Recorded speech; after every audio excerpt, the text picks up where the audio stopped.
itu kolbunya mati, walaupun zahirnya taat. Kalau tadi dosa zahir, sekarang dosa intelektual, dosa spiritual. Salah satu dosa spiritual, indikator kolbunya mati,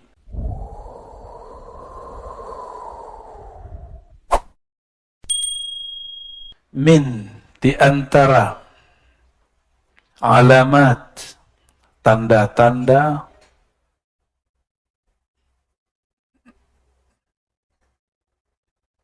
alamat ini artinya tanda-tanda, ya.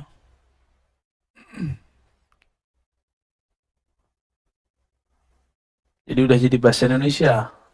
Kalau dalam bahasa Indonesia alamat tempat, alamat ini nih. Nah, jadi ada dua makna dalam bahasa kita.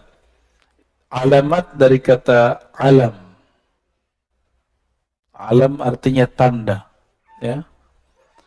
Di antara tanda-tanda mautil qalb, matinya kalbu. Jadi kalau kita ditanya kapankah kita mengetahui kalbu ini mati, kalbu sudah mulai ada indikasi dia bakal mati. Jawaban beliau ada dua. Yang pertama, adamul huzni, tidak ada huzn. Masih ingat nama kitab La Tahzan? Ini huzn, kata bendanya huzn. Tidak ada rasa sedih ala ma fataka minal muwafaqat, terhadap taat yang engkau luput mengerjakannya. Ala ma fataka, terhadap yang telah luput darimu minal muwafaqat, daripada ketaatan. Ya, muwafaqat artinya ketaatan. Kita nggak tahajud atau nggak sempet witir, tapi nggak ada perasaan sedih. Bukan putus asa, sedih. Ya. Berarti kolbunya ada indikasi mati. Mati separuh lah, ya, mati seperempat lah. Ini mulai hati-hati. Apalagi yang disebut muwafaqat. Tahajud itu taatnya badan. Taat nafsiyah namanya. Muwafaqat, ya. Ada yang di badan. Ada yang di akal. Kajian-kajian yang bermutu, kuliah-kuliah yang bermanfaat, itu amal juga, taat juga, tapi taat akliyah. Kita tidak mengikuti kajian-kajian bermutu, kuliah-kuliah yang bermanfaat, dan tidak merasa menyesal, nggak merasa sedih, berarti akalnya mati, gitu, ya. Malam tadi witir nggak? Witir itu kalau di thariqat saya wajib, bukan fardu, wajib. Jadi saya membedakan fardu dengan wajib. Fardu 5 waktu. Kenapa disebut wajib? Karena Nabi SAW idza tarakahu qadah. Nabi jika meninggalkannya, Nabi mengqadanya.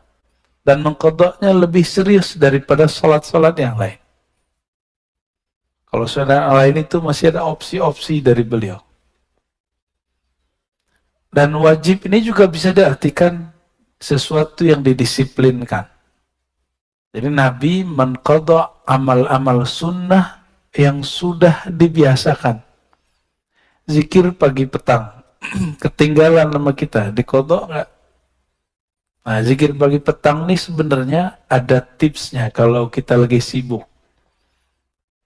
Zikir pagi petang itu yang inti adalah subhanallah, alhamdulillah, la ilaha illallah, Allahu akbar, la haula wala quwata illa billah, salawat 100. Semuanya 100.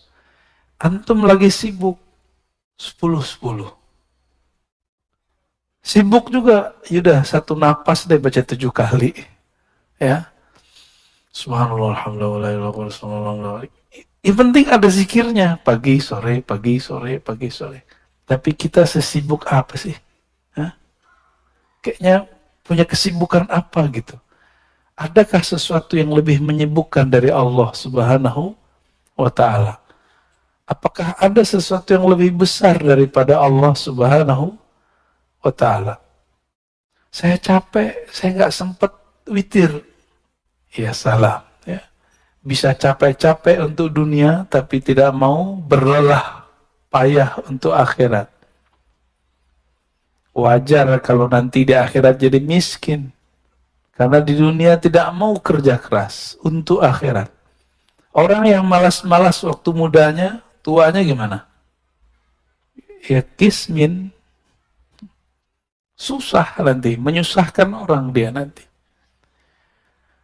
Orang-orang yang tidak belajar di masa mudanya, tuanya dia juga nyusahin orang alim. Tapi orang alim ini senang disusahin. Ya. Seperti orang tua senang kalau anaknya manja. Selama dia masih sanggup. Tapi, apakah itu berlanjut terus? Maka wajar Al-Quran itu nggak bicara ibtaghi minad dunya, ibtaghi dunya. Enggak, cari dunia, enggak ada ayatnya. Yang ada cuma ibtaghi fima atakallahu daral akhirah. Yang kamu cari akhirat, yang kamu berlelah, bersusah payah itu akhirat. Maka temukanlah akhirat kita di dalam pekerjaan. Saya sering menyebutkan, Bapak Ibu, temukan akhirat di dalamnya. Ada akhirat di dalam kerja kita. Entahmu di dunia, jangan kamu lupa nasib. Nasib bahasa Arab artinya jatah. Al-Quran cuma mengatakan jangan lupa, bukan berarti 50-50. Ini banyak juga ustadz nih nggak ngerti bahasa Arab, coba-coba nafsir. Ini dalil 50% akhirat, 50% dunia. Itu mentafsir dengan hawa nafsu. Dalam Al-Quran, siapa yang mentafsir birra'yihi, falitabawwa maq'adahu minan nar. Yang mentafsir sesuai dengan ra'yunya, hawa nafsunya, maka siap-siap tempat duduknya dari neraka. Ya, dari api. Hawa nafsu itu bisa hawa nafsu diri, hawa nafsu kelompok. Ini hati-hati nih. Ini hari tanggal berapa? Ini banyak juga orang lagi rame nih. Saya sudah jelaskan di banyak kesempatan dan saya nggak mau ngulang di sini ya. Dan nanti jangan ditanyain nih Pak Mirwan ya.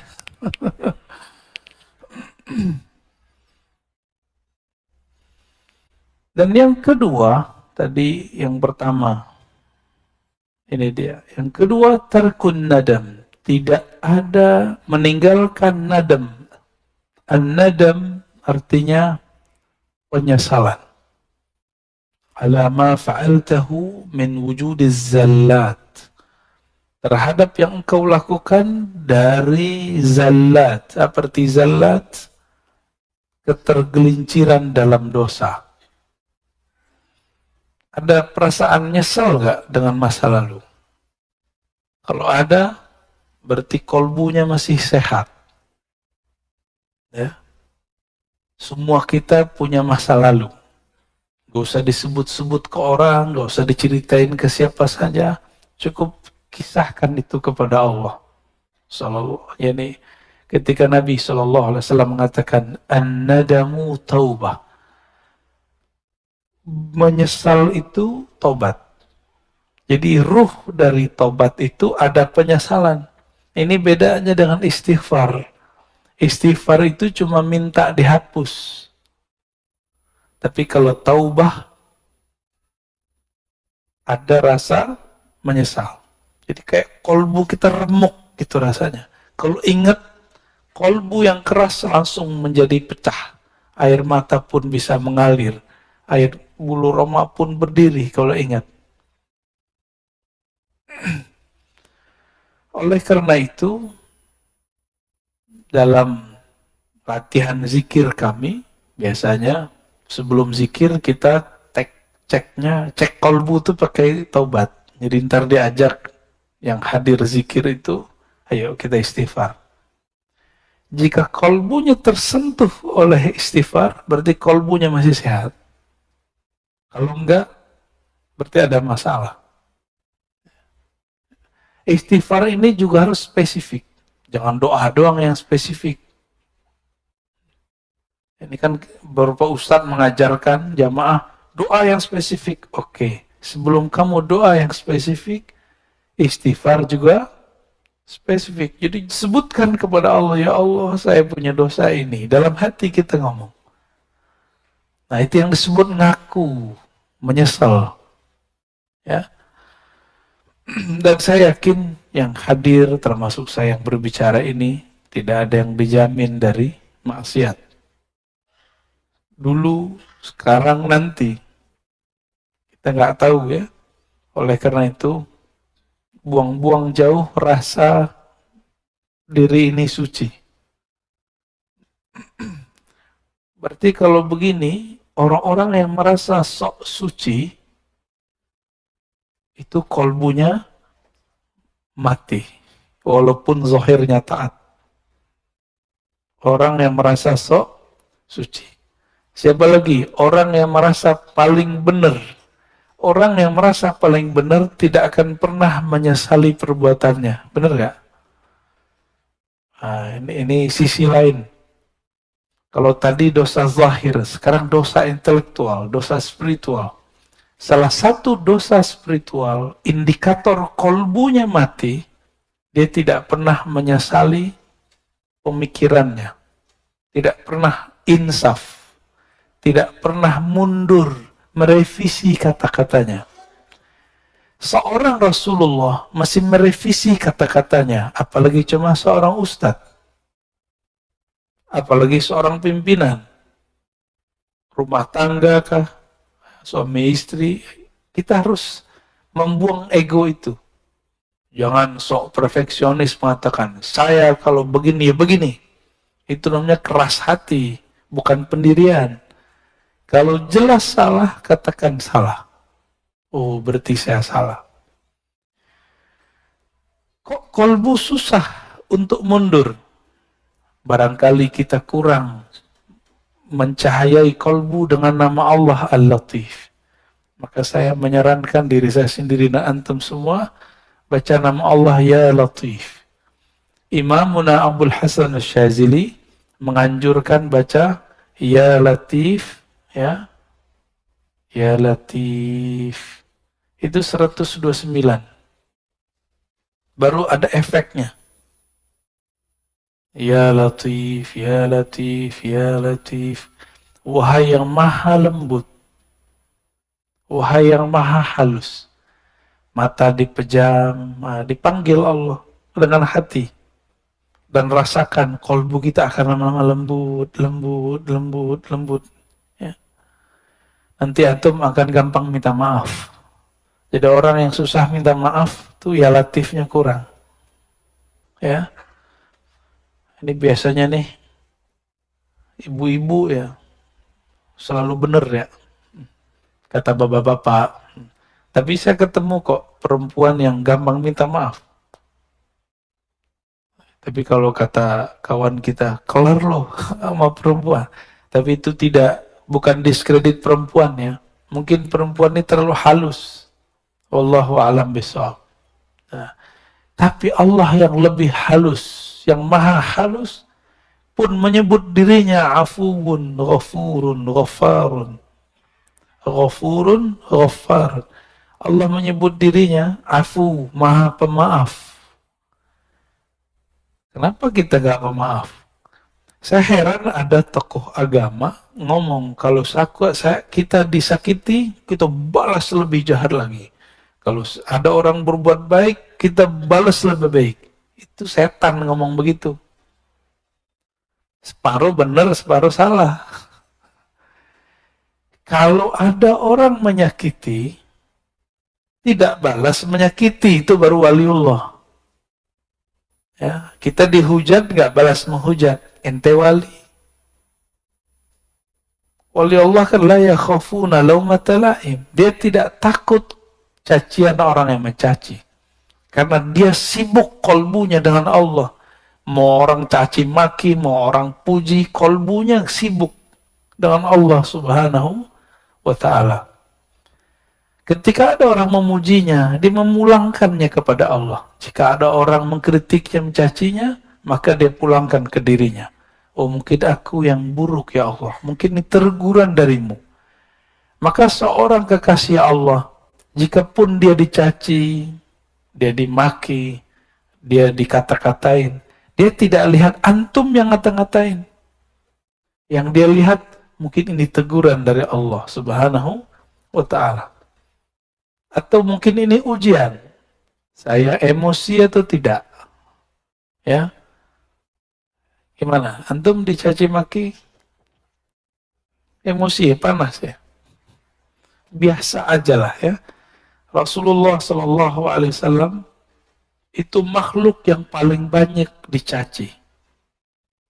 Benar. Di Quran lengkap. Majnun, asatirul awwalin, dolla, macam-macam. Nabi itu gila. Adakah cacian yang lebih tinggi dari gila? Gak ada, itu paling tinggi udah. Agak rendah dikit, asatir awwalin, suka mendongeng. Rasulullah ini suka membawa kisah-kisah masa lalu. Bahkan itu menjadi perintah di Quran. Waqsusil qasasa. Bagi mereka ini dianggap sebagai dongeng. Dongeng apa lagi nih, gitu ya. Terus kalimat berikut, la ya'zum az-zanbu 'indaka 'azmatan tasudduka an husnil dhanni billah. Nah, ini beliau lagi ngasih harapannya. La ya'zum az-zanb, tidaklah dosa itu jadi besar, 'azmatan, benar-benar besar, tasudduka an husniz dhanni billah,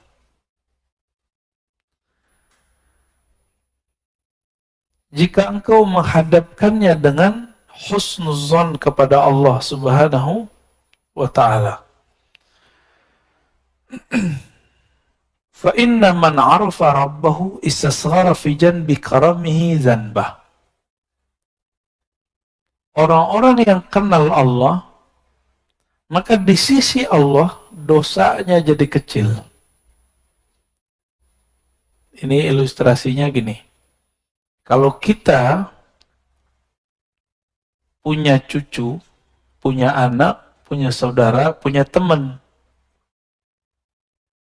nyenggol di jalan, atau jatuhin gelas di rumah, dia tamu kita, tamu teman lama, atau anak sendiri, jatuh gelas, digampar nggak? Minta ganti nggak? Anak sendiri, atau teman dekat, tamu. Tapi kalau bapak lagi masuk ke resto, ibu lagi masuk ke resto, mecahin gelas, ganti nggak? Karena nggak kenal transaksinya, saya beli, ya saya bayar, saya jual gitu. Nggak kenal, coba kalau kenal, digratisin nggak? Gratisin. Beberapa kali kita makan di mana digratisin. Pos membayar, udah ada yang bayarin pak. Ternyata sohibnya, ya. Ternyata sohibnya di samping kita nggak kenal, tapi dia kenal sama teman-teman saya, nggak jadi bayar. Enak, tapi jadi nggak enakan. Mau datang lagi, wah nggak bayar nih. Jika kita kenal seseorang, dia berbuat salah, kita maafkan.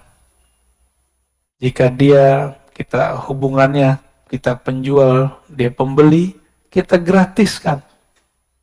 Kalau antum kenal Allah, surga Allah nggak jual, Allah kasih. Tapi orang yang tidak kenal Allah, dia memikirkan, dia membayangkan bahwa dia sedang beli surga. Ya, antum mau beli surga dengan salat subuh tadi yang nggak khusyuk itu, ya, dengan zikir-zikir yang kacau balau itu, dengan tahajud yang tidak disiplin, mau beli surga, yakin? Dengan sedekah yang terbersit, ingin ditambahkan 70 kali 700, sholawat pengen beli mobil, yang kayak gitu mau beli surga. Ngaca dulu kita ya. Kita ini selalu berpikir kepada Allah itu transaksional. Betul, Allah itu kadang-kadang berbicara kepada hamba dengan cara transaksi. Hal adullukum ala tijaratin tunjikum min adzabin alim. Tapi ini bukan tijarah bisnis antara makhluk dengan makhluk. Ini kita dengan Khalik. Maka kata tijarah di situ jangan diartikan bisnis. Jangan diartikan transaksi. Saya beli surgamu ya Allah dengan sholat. Ngaca dulu. Kita bisa tahajud karena Allah yang membangunkan. Benar nggak? Benar? Atau antum bangun sendiri? Cobain aja alarm 10 kali. Kalau Allah bilang nggak bangun, nggak bangun. Benar? Beberapa kali kita begitu. Nabi SAW sendiri pun tidak memiliki dirinya. Ketika beliau katakan kepada Bilal, "Hai Bilal, tolong jaga." Bilal mengatakan, "Siap." Karena ini lagi di luar, lagi habis perang. Lupa mengatakan insya Allah. Tertidurlah Nabi dan para sahabat. Bilal tertidur ketika bersandar dengan tongkatnya. Itu Rasulullah. Rasulullah aja nggak bisa ngelawan. Nah, ini juga bukan menghibur antum yang tiap hari telah bangun ya. Jangan salah paham. Enak amat. Ini kata kunci.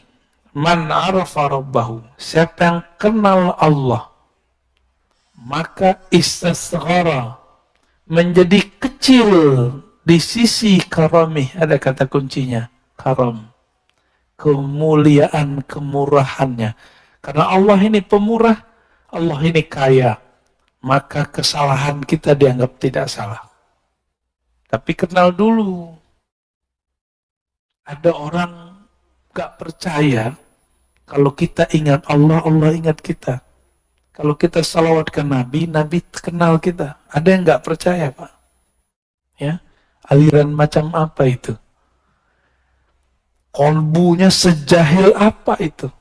Nabi mengatakan, "Man shalla alayya sallallahu alaihi asyara marrat." Yang salawat kepadaku sekali, Allah bersalawat kepadanya 10 kali. Orang yang mengucapkan salam kepada Nabi, Nabi mengatakan, "Raddallahu alayya ruhi." Allah kembalikan rohku. Fa'arudda hatta arudda alaihi salam. Lalu aku membalas salamnya. Berarti Nabi kenal nggak? Nabi kenal. Dalam hadis yang sahih riwayat Imam Bukhari, bahwa Nabi SAW mengatakan, "Inna a'mal ummati uridat alayya." Atau uridat alayya a'malu ummati. Amal umatku ditunjukkan kepadaku. Nabi kenal sama kita. Ada seorang sahabat yang sirru Rasulullah, sirnya Nabi, ketemu dengan sahabat lain. Begitu juga Salman ketemu sahabat yang lain. Dan mereka kenal, padahal belum pernah ketemu. Apa kata sahabat nih? "Arafa ruhi ruhak." Rohku kenal rohmu. Jadi sahabat-sahabat udah bicara ilmu roh dulu. Kita yang udah telat ya. Sampai sekarang orang masih bertanya, "Wah, nabinya nggak dikasih kok tentang ilmu roh." Itu salah tafsir. Yang tidak diberi itu ahli kitab. Coba perhatikan. Yas'alunaka 'anir ruh. Mereka bertanya kepadamu mengenai hakikat alif lam ar-ruh. Ya. Lalu ada lafaznya, "Wa ma utitum minal ilmi illa qalila. Tidaklah kamu diberi. Siapa kamu? Tum. Antum. Antum itu yang nanya tadi siapa? Ahli kitab. Yahudi. Tidaklah kamu, wahai Yahudi, diberikan ilmu ini kecuali sedikit. Maka sampai hari ini, Yahudi pasti mencari orang yang bisa mengurai ilmu ruh. Jika ketemu, bukan bagian dari mereka, bunuh. Musuhi, serang. Begitu. Diserangnya bagaimana? Oh, sekarang cara mereka menyerang pakai orang dalam. Ustadz lawan ustadz, kiai lawan kiai. Bukan wali lawan wali, Pak. Wali setan lawan wali Allah ya. Ya. Kalau wali Allah nggak mungkin perang dengan sesama wali Allah.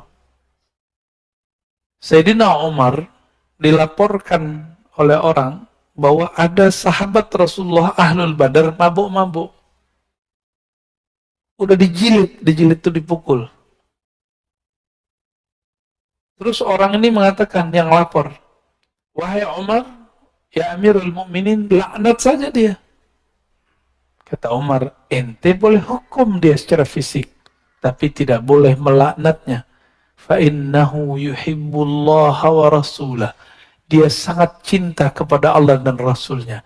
Jadi Umar membedakan hukum zahir dengan hukum batin.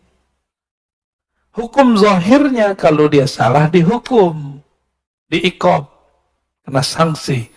Tapi batinnya kita nggak boleh main. Batinnya urusan dia. Umar ngerti apa kata Umar.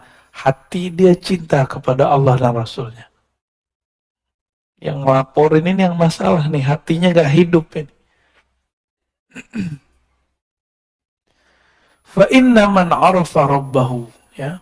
Siapa yang kenal Allah, istasghara, maka di sisi Allah menjadi kecillah zanbah, dosa-dosanya. Maka ada ungkapan dalam sebuah riwayat, man nazarallahu ilaih lam yu'azibhu abadan. Siapa yang Allah pandang dia sekali saja dengan rahmatnya, maka Allah tidak akan menyiksanya selama-lamanya. Maka orang-orang Ahlul Badar ini kan dipandang Allah sekali waktu Badar. Allah tidak akan pernah menyiksanya. Umar tahu itu, maka Umar tidak berani bermain hukum batin, hukum rohani. Dia cukup main hukum zahir. Ya, itu peminum loh Pak. Pemaksiatnya zahir, nggak ada urusan sama politik. Ya.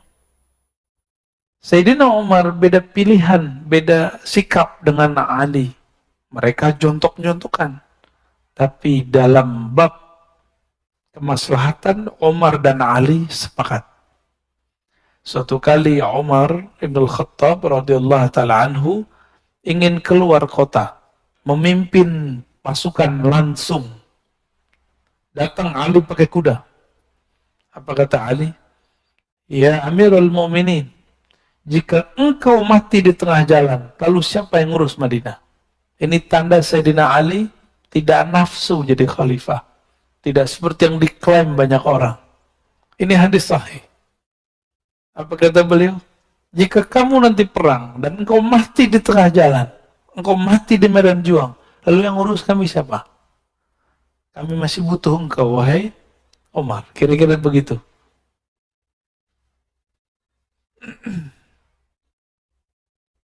Jadi orang beda politik, tapi untuk maslahat bisa sama. Antum sudah berapa tahun nih beda politik, kok sampai sekarang masih tengkar aja, ya? Katanya ngaji hikam, ya. Ngaji hikam tapi hati masih keras. Lembutinlah hati sedikit, ya. Baik.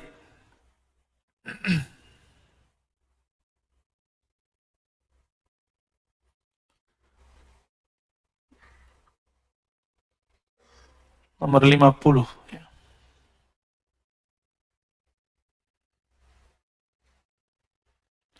La saghirata, tidaklah dianggap dosa itu kecil, idza qabalaka adlu, jika engkau datang kepada Allah lalu dia menuntutmu dengan keadilannya. Jadi jangan pernah minta keadilan Allah. Ini kayaknya ada yang minta-minta keadilan Allah ya. Ada yang berani minta keadilan Allah? La saghirata, tidak disebut dosa kecil jika Allah menanggapimu dengan keadilannya. Jadi jangan pernah mengatakan Allah nggak adil nih. Jangan pernah ngomong gitu. Kok kita yang kena corona? Kok zaman kita yang kena corona? Gitu. Jangan ngomong gitu ya. Orang yang berbicara seperti itu berarti nggak kenal Allah. Bahwa Allah itu sudah banyak memberi rahmat untuk kita. Allah itu sudah banyak maafin kita lah Pak. Di zaman dulu satu dosa itu langsung diikop. Sekarang udah berapa kali dosa kita lakukan Allah nggak langsung ikop. Maka ini Allah kasih kesempatan supaya tidak mengulang kembali. Kalaupun terulang, balik aja lagi ya. Jangan kemudian putus asa. Tidak ada kata putus asa kepada Allah. Ini dia adil. Oleh karena itu, Imam Abul Hasan Al-Asy'ari mengatakan, mintalah rahmatnya. Jangan engkau pernah minta keadilannya. Minta rahmat Allah, maksudnya gini, saya dengan sholat saya tadi, saya nggak yakin Pak bisa masuk surga. Kalau Allah nih hitung-hitungan adil dengan kita, Allah akan bilang, kamu sholat aja nggak khusyuk, terus minta surga. Dibuang Pak, pasti dibuang. Kemarin makan minum, baca doa nggak? Beneran? Lupa kan? Di awal sama di akhir. Itu aja lupa. Allah itu pengen selalu diingat. Inilah sisi yang kita sebut feminimnya Allah. Allah itu maha feminin. Bukan seperti ya, inilah yang Allah titipkan kepada perempuan. Perempuan kalau kekasihnya tidak ingat dia ngambek gitu. Maka Allah mengatakan ghayur, aku pecemburu yang sangat cemburu. Jadi jangan coba-coba minta Allah pakai keadilannya, tapi mintalah Allah dengan kemurahannya. Wala kabirata, tidak disebut kabir dosa besar, kabirah. Jadi orang Arab itu kalau nyebut dosa itu cukup sebutkan kata besar lalu tambahin ta marbutah. Indikasinya negatif. Yang besar, apa yang besar? Sesuatu yang negatif. Tidak disebut dosa besar jika dia menerimamu dengan fadluh, kemurahannya, dengan anugerahnya. Seorang ayah, ibu melihat anaknya yang salah, itu pakai keadilan atau pakai kemurahan? Jadi kemurahan hati orang tua, maka dia kemudian memaafkan itu anak.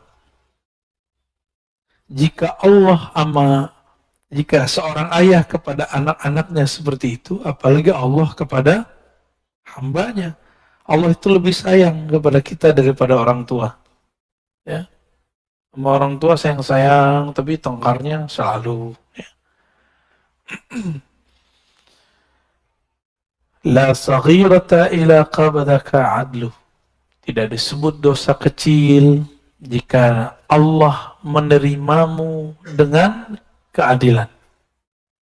Tidak disebut dosa besar jika Allah menerimamu dengan kemurahan. Ya, maka kita selalu mengatakan Allahumma inna nas'aluka rahmatak. Ya Allah, kami minta kemurahan rahmatmu. Jangan katakan ya Allah inna nas'aluka adlak. Kalau Allah mau mengasih keadilan, maka semua manusia berhak disiksa kecuali para nabi. Hanya para nabi lah yang betul-betul adil. Dan para wali. Tapi para aulia pun mengatakan kami ini pendosa. Nabi pun mengatakan kami ini pendosa. Seorang nabi mengatakan tidaklah masuk surga seseorang kamu kecuali dengan rahmatnya, bukan dengan keadilannya. Kalau dengan keadilan ditimbang dulu amalnya. Nah, ini rahasia sebenarnya. Kalau Allah ingin memasukkan seseorang dalam surga dengan keadilannya, maka Allah akan menimbang dengan detail, dengan rigid. Tapi kalau Allah sudah ingin memasukkan seseorang ke dalam surga, maka orang itu ditimbang, dihisap, tidak rigid. Ini yang disebut dalam hadis. Wa yuhasabu, dalam Quran juga ada, wa yuhasabu hisaban yasira. Maka Nabi sampai di ayat itu berdoa, Allahumma hasibna hisaban yasira. Dan di akhirat si hamba dihisap dengan hisap yang yasir, yang ringan, yang mudah. Jadi kalau kita biasanya nih orang-orang lembaga-lembaga yang diakreditasi, petugas akreditasi datang, kalau udah kenalan, teman sesama kuliah nih, jadi rektor gitu ya, atau jadi direktur, gimana? Jadilah tahu sama tahu aja deh, aku tinggal beres, siapin borangnya, udah kita pulang. Langsung dikasih nilai A+, karena sudah kenal. Jadi makanya orang yang memberi akreditasi ini nggak boleh satu, harus lebih dari satu, supaya ketika dia kenal, dia memberikan kemurahannya tanpa objektif, harus ada juga yang galak-galak dikit gitu. Ya. Beruntunglah kalau punya lembaga, lalu yang melakukan akreditasinya kenal. Ada juga yang lucu. Ada seorang kepala sekolah, dia udah ketakutan, akreditasinya belum benar. Tahu tim akrediturnya dulu adalah siswa dia yang sekarang sudah jadi doktor. Ya, cium tangan ketemu, ya beres. Ya, nggak ada masalah, Pak. Langsung nilainya A. Kenapa? Cukuplah saya bukti bahwa sekolah ini bagus, kata anaknya. Wallahu a'lam bis-shawab.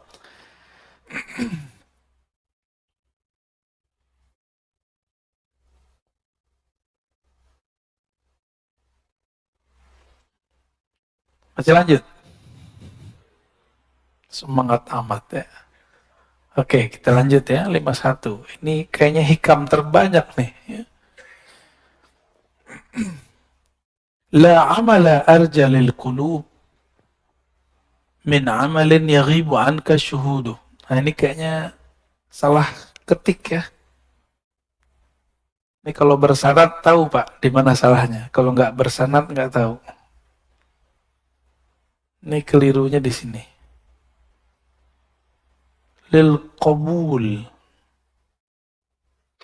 Ini bahasa Arabnya lil qabul. Kebalik sama dia ya. Tidak adalah amalan yang diharapkan untuk lebih diterima. Qabul. Qabul bahasa Arab. Para masyaikh, para habaib kalau penutupan pengajian, penutupan doa, qabul gitu ya. Gabul. Kalau habaib hadrami ngomongnya gabul. Kalau kiai-kiai yang fasih bahasa Arab, ya kabul.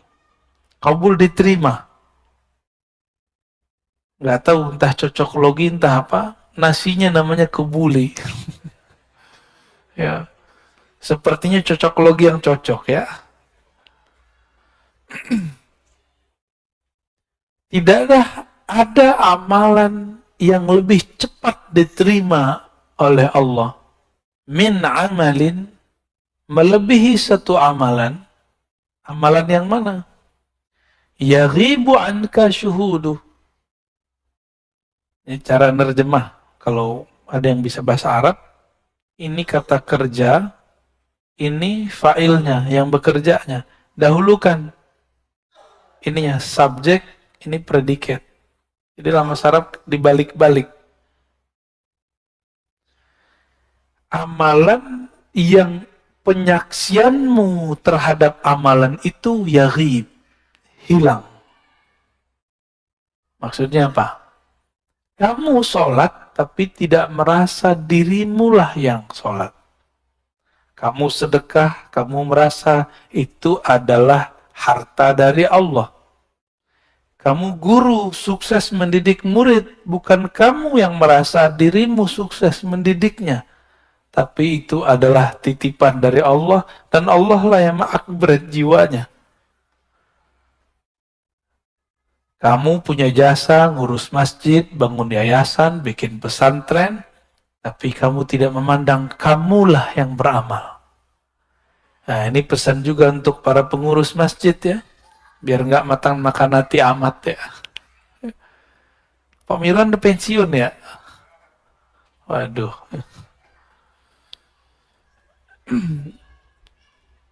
Amal yang paling berat di tengah masyarakat itu ngurusin fasilitas bersama yang kita sebut wakaf lillah. Karena ini milik Allah. Maka orang yang tulus melakukan ini, tulus ngurusin ini, itu dia dapat amal yang paling besar selama dia tidak merasa berjasa. Jadi jangan ada yang ngomong kalau bukan gua nih yang ngurus masjid, masjid nggak jadi, nggak jalan. Itu langsung dicoret, Pak. Ya, berarti kita memandang diri kita beramal. Sedangkan di sini Ibnu Athaillah mengatakan ciri-ciri amalan yang langsung diterima oleh Allah. Kamu tidak memandang kamu beramal. Jika kamu khidmat, kamu tidak memandang kamu khidmat. Jika kamu takmir masjid, kamu tidak memandang dirimu punya jasa. Jika kamu seorang kiai, guru, semuanya, kamu tidak memandang kamu yang pintar. Ya, kalau nggak saya nggak jadi nih. Kalau kiai lain lagi, kalau bukan saya ngajar, pasti sepi. Pasti santrinya nggak beres. Itu perasaan-perasaan begitu. Dia sedang mengambil hak-hak Allah Subhanahu wa ta'ala. Yang berhak ngomong begitu cuma Allah. Dan dulu para sahabat Nabi radhiyallahu ta'ala anhum, ketika mereka perang Khandaq, perang Khaybar, ada 3 perang. Itu ada namanya Amir ibnul Aqwa. Itu baca syair. Begitu juga Abdullah bin Rawaha. Apa syairnya sama?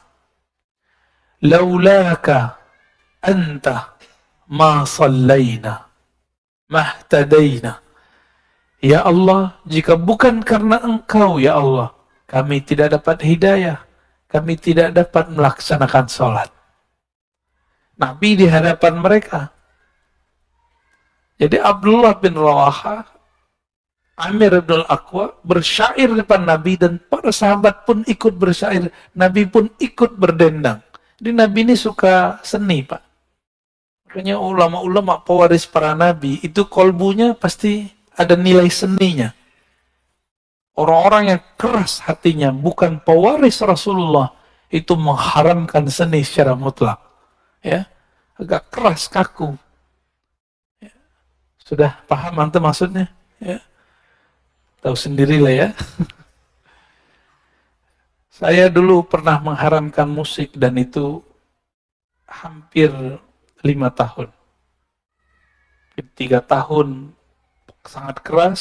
2 tahun berikutnya proses mulai menerima dalam syarat tertentu. Akhirnya sampai hari ini nggak bisa main musik, Pak. Alhamdulillah. Karena dulu mengharamkan semua. Nah, sekarang kita pilah-pilah, ya, sesuai dengan hadis Nabi Shallallahu Alaihi Wasallam bahwa Nabi memilah-milah. Ada syair yang haram, ada syair yang makruh. Ada 5 hukum syair itu. Haram, makruh, mubah, bahkan dianjurkan, bahkan ada yang wajib. Syair-syair jihad yang dulu dibaca oleh Abdullah bin Rawaha itu wajib dikemenangan kembali. Inilah yang dihidupkan oleh Sultan Al-Muzaffar, dibaca kembali ketika umat Islam di zaman itu diajak jihad melempem semua. Maka beliau bacakan syair-syair itu dalam sirah-sirah Nabi. Inilah awal maulid Nabi di tengah umat Islam Sunni, bukan dari Syiah. Ya, ini masjid ini ada maulid nggak kemarin? Ada. Alhamdulillah. Ya. Wa yuhtaqaru 'indaka wujuduh. Dan dianggap remeh di sisimu wujud amalmu. Nah, ini ciri-ciri orang yang amalnya diterima 2 aja. Dia tidak memandang beramal dan memandang jasa-jasanya kecil. 2 aja. Nah, kita masuk yang mana?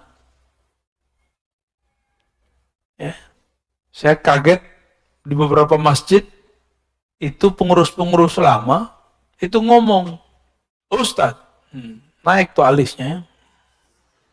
Kalau bukan karena saya, ini masjid tidak jadi. Ya salam. Ini masjid Allah, ente nggak ada juga Allah jadiin ya. Cuma nggak mungkin saya ngomong begitu sama dia kan. Ya tersinggung dia. Sebenarnya saat itu saya tersinggung.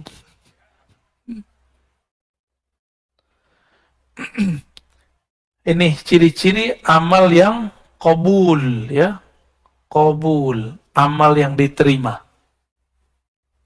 Jangan dibaca kubul ya. Terhilang wawunya. Kubul tempat keluar berak tuh. Ya.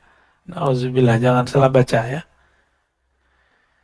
Inilah yang disebut dalam ilmu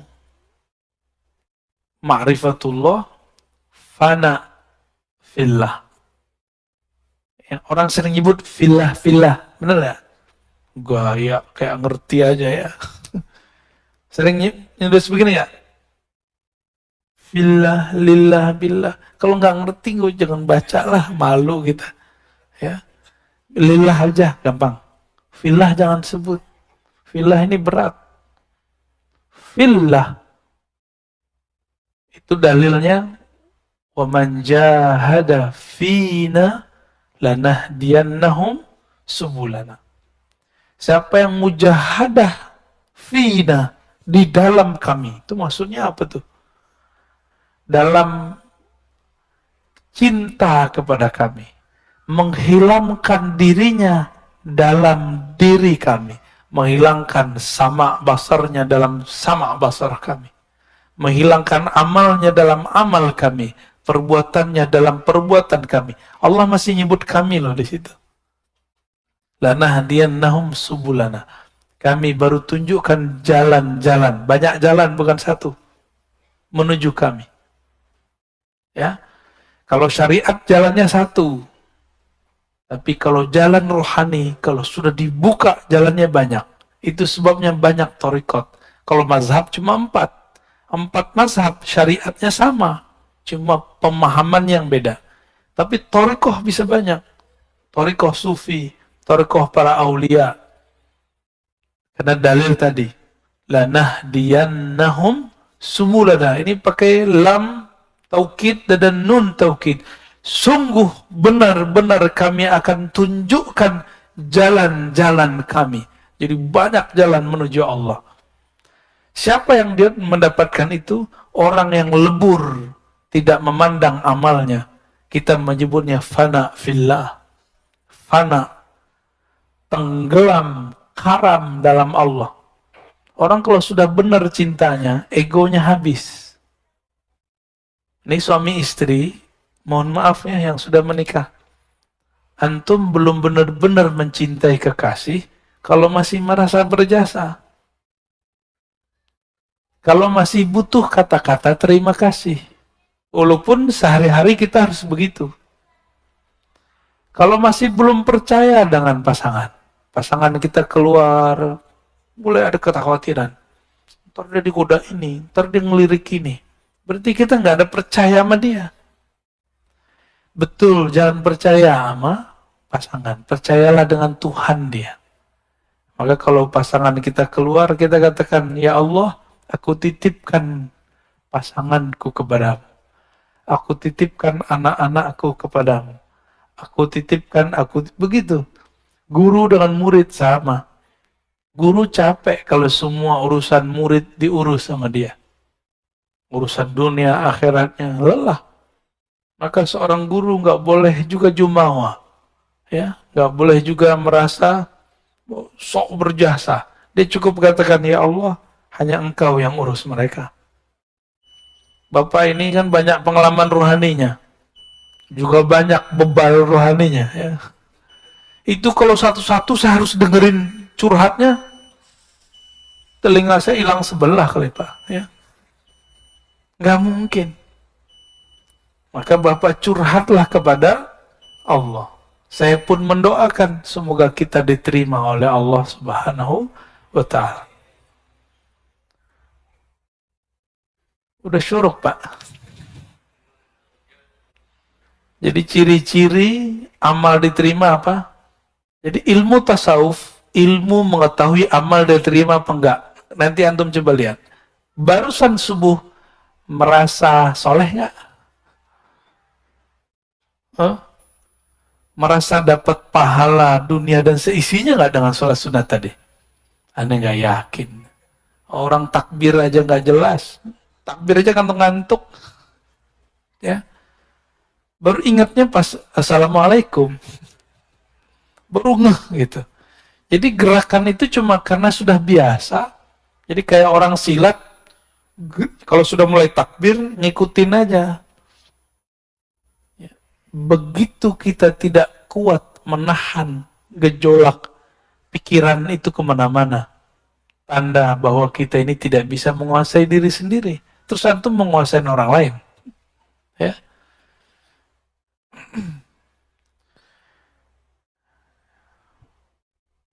Kita tambahlah dikit ya. Innama aurada alaika al-warid. Ini ada istilah namanya warid. Ada wirid, ada warid. Ini dua ya. Ini dua hal yang beda. Apa arti warid? Nah, dari warid kita mulai. Warid itu anugerah rohani yang Allah berikan. Bahkan tidak hanya rohani, juga materi. Itu warid. Orang-orang ahli hikmah. Ahli hikmah ini bukan hikmah yang hikmah rohani, tapi hikmah kebatinan. Mereka mencari warid dengan mencari kesaktian. Baca ini, kamu begini. Maka muncullah ada mahabbah Sulaimaniyah, ilmu pelet Sulaiman. Bacanya ayat supaya orang tunduk. Apalagi ada namanya pukulan sakti. Itu dibaca ke tangan, inna batsya rabbika lasyadid, tembus. Taruh tangannya kalau mukul orang kayak Nabi Musa. Sekali pukul mati. Antum mau yang begitu? Mau yang begitu? Nanti kalau perang sama Dajjal boleh. Kalau sekarang masa mau temenan sendiri? Oke, nggak segama sama saya. Nggak segama, kan masih sebangsa. Ya? Masih senegara. Atau masih sesama manusia.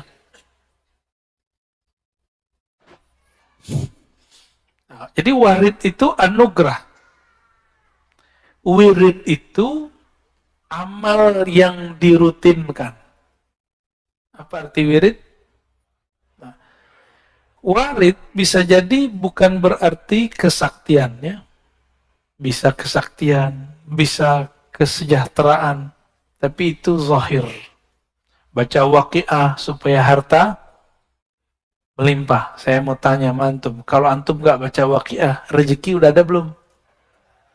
Berarti waqiah untuk apa? Maka sekarang hikmahnya jangan hikmah rendahan.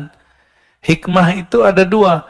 Hikmat al-batiniyah, ya, ad-daniyah. Hikmah kebatinan yang rendah. Ada hikmah al-batiniyatul ulya, al-a'la. Hikmah yang tinggi.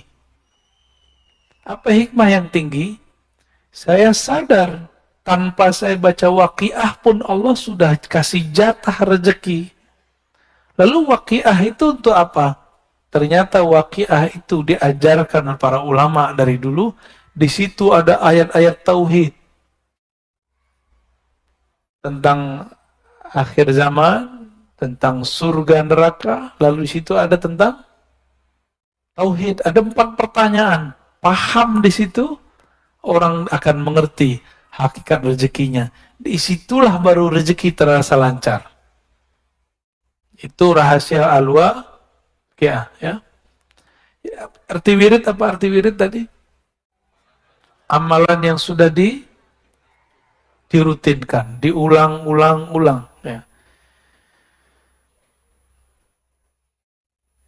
Orang awam berpikir saya beramal lalu saya diberi anugerah. Tapi orang yang kenal Allah berpikir anugerah itu turun sehingga saya dapat beramal. Beda. Karena ada anugerah nikmat batin dari Allah, nikmat Islam, iman, ihsan, kita bisa bangun dan kita bisa ngaji pada pagi ini. Benar. Jadi antum bisa bangun pagi ini, itu karena 3 nikmat tadi. Islam, iman, ihsan. Kalau nggak ada nikmat ihsan, nggak akan tahan. Ya.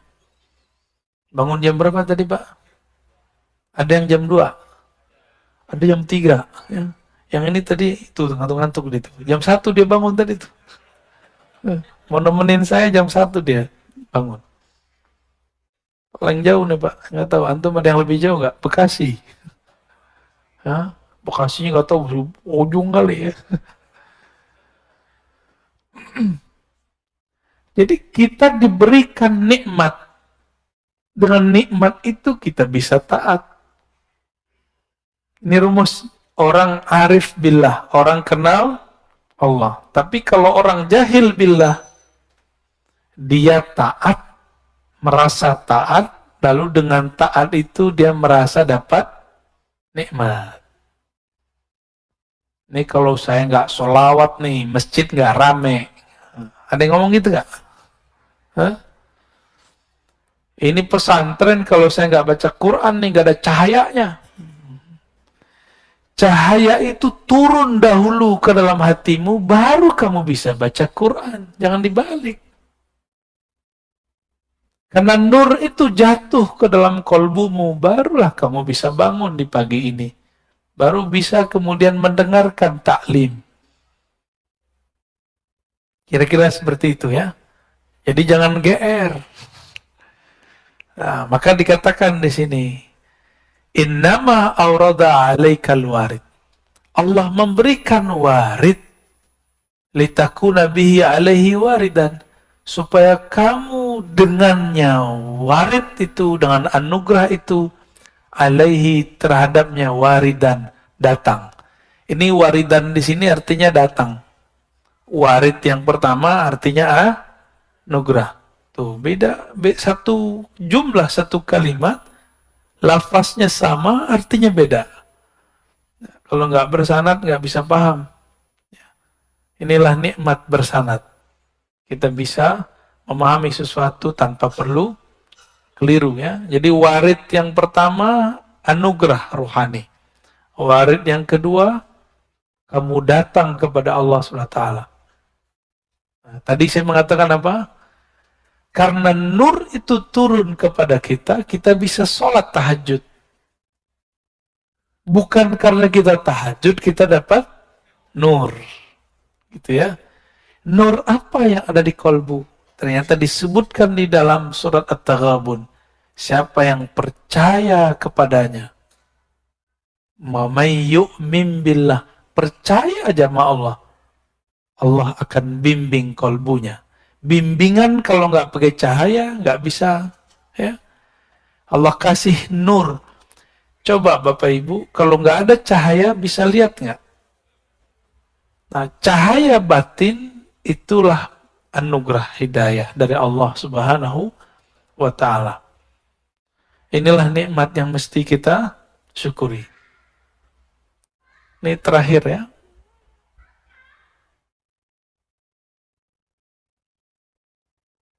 Awrada 'alaikal warida.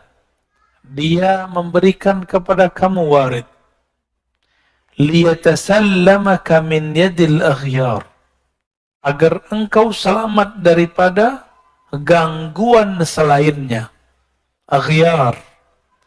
Waliharriraka min rikil athar. Lalu membebaskan kamu, memerdekakan kamu dari penjara, tawanan, athar, alam semesta. Maksudnya gini, Allah itu berikan kamu anugerah rohani supaya tidak bergantung kepada guru. Supaya nggak bergantung kepada obat, makanan. Kita tetap berguru, kita tetap minum obat, tapi yang kita minta kepada Allah hidayah. Ketika minum obat, gantungnya ke Allah. Apa yang kita gantungkan? Aku meminta kesembuhan darimu ya Allah. Sehingga nanti jika obat habis, nggak panik. Karena kesembuhan dari. Sehingga jika guru mati wafat, innalillah wa inna ilaihi rajiun, nggak goyang. Ya. Maka saya mengajak kepada para guru, para kiai, para mursyid, para murabbi, jangan buat murid-murid itu bergantung kepada kita. Jangan buat murid-murid bergantung kepada sosok kita. Tapi buatlah murid terlatih dengan amal-amal. Amal fikriyah, amal fikrah, amal qalbiyah, amal qalbu, lalu amal badaniyah, amal badan. Syukur-syukur jika ada amal ruhiyah, ma'rifatullah. Jadi jangan bergantung kepada kiai, kepada guru. Guru manusia, jangankan guru, Rasulullah pun wafat, benar. Rasulullah udah wafat kan? Hanya Nabi Isa, Nabi Khidir, Nabi Ilyas yang masih hidup. Nabi Khalid itu dikubur, dia pesan. Nabi Khalid bin Sinan, ada Nabi Khalid bin Sinan. Beliau pesan kepada kaumnya, jika aku dikubur, tolong nanti digali lagi. Setelah kalian gali, aku akan hidup kembali. Jadi Nabi Khalid itu belum mati, Pak. Maka sekarang di alam barzakh, Nabi Khalid itu masih aktif. Ya. Begitu imam-imam kita menjelaskan, Ibn Arabi dan imam-imam yang lain. Nabi Khalid bin Sinan. Jadi masih ada nabi di alam. Nah, itulah yang diungkap dulu oleh Allah yarham al-Habib. Siapa yang baru meninggal itu, yang majzub juga, Ja'far al-Kaf ya. Antum percaya atau tidak, dia mengislamkan orang di dalam kubur. Itu ilmu asrarnya Sayyidina Khalid alaihissalam. Jadi kalau nggak lapor ke Sayyidina Khalid, nggak punya koneksi rohani kepada beliau, nggak akan bisa mengislamkan orang dalam kubur. Sulit dibayangkan pakai akal, karena ini bukan wilayah akal, ini wilayah rohani. Jadi jangan usah dipikirin ya. Ya. Banyak orang mikirin, akhirnya mereka nggak percaya dengan kajian kita. Apa kata mereka? Belum dengar utuh. Ar-Razi ini mempercayai ada orang gila jadi wali. Ya salam ya. Kapan kita bilang orang gila jadi wali? Pernah nggak antum dengar Saya mengatakan orang gila jadi wali, ada nggak? Hmm? Jangan-jangan yang bilang dia gila tuh gila ya. Nggak ada kita pernah mengatakan itu. Kita mengatakan ada kekasih Allah, kolbunya bercahaya dengan cinta Allah, ketutuplah akalnya. Orang-orang melihat dia gila, dia bukanlah gila. Lalu siapa yang tahu dia bukan gila? Sesama wali. Sesama kekasih-kekasih Allah atau murid-muridnya wali. Itu udah Allah yang atur memang. Ya. Habib Ja'far masih ingat gak? Kalau baca Fatihah nggak jelas, Al-Fatihah, itu orang kalau nggak ngerti, Pak. Ya, masa walinya aswaja begini nih ya. Nah, kira-kira begitu. Jadi semua yang kita lihat zahirnya belum tentu seperti yang terlihat. Banyak kok yang kelihatan baik, batinnya rusak. Banyak yang kelihatannya rusak, ternyata batinnya bagus. Mulailah semenjak hari ini, pagi ini, melatih sir rahasia di kolbu ini, memandang orang dengan kebaikan. Ya, untuk ada intel di sekitar kita itu, kita baik-baik aja sama mereka ya. Mereka kan intel itu manusia juga. Ya, kalau kita baik, terkolbunya ke bawah. Insya Allah. Intel yang bahaya itu intel setan. Ya. Kalau intel dunia mah, ya masih gampang, Pak. Intel setan nggak bisa berubah. Kerjanya ngadu domba. Nanti dia bawa, setan tuh tubuh manusia. Nanti datang ke ustadz apa, diceritakan yang bukan kita, tapi si ustadz tuh nanti benci kepada kita. Berhasil lah. Menjawablah ini dua ustadz. Tengkarlah, umat pusing. Seneng gak setan? Antum mau kami begitu? Jadi jangan adu-adu kita ya. Gak mau kan jadi intel setan? Oke. Baik Bapak Ibu yang melakukan Allah, sahabat-sahabat semua.